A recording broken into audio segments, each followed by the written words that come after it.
In today's video, I'm going to teach you how to refund a customer for overpayment in QuickBooks. If a customer pays more than they owe, the cleanest way to return that money and keep your books accurate is by creating a refund receipt. I'll walk you through it and share a few tips so everything lines up perfectly in your records. First, open QuickBooks in your browser and sign in to the correct company. Take a moment to confirm you're in the right file and that your user role has permission to create sales transactions.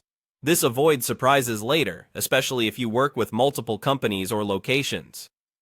Next, open the Create menu. Depending on your version, it may appear as a plus sign labeled New or Create near the top or left side of your screen. Clicking it reveals all the common transactions you can make from one place, which is where you'll find the option you need. Now, choose Refund Receipt and fill in the details carefully. Select the customer who overpaid so the refund is linked to their account. Set the refund date to the day you're issuing the money back. Pick the payment method that reflects how you'll return the funds, such as check, bank transfer, or credit card. For the deposit to or refund from account, choose the bank or cash account the money will actually come out of. This is crucial for accurate reconciliation. In the product or service area, enter a clear description such as refund for overpayment and enter the exact amount you're returning.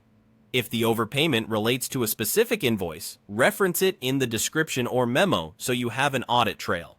Most overpayment refunds are not taxable, but if you do track sales tax, verify the tax settings are correct for your situation. If you use classes or locations, tag them now to maintain reporting consistency. Add a memo that briefly explains the reason for the refund. You can also attach supporting documents like a copy of the original payment, so anyone reviewing the record later understands what happened. When everything looks right, select Save and Close or use Save and Send if you want to email a copy of the refund receipt to your customer. If you prefer a printed confirmation, you can print the receipt as well. After you've saved the refund, you should see the customer's balance reflect the returned amount.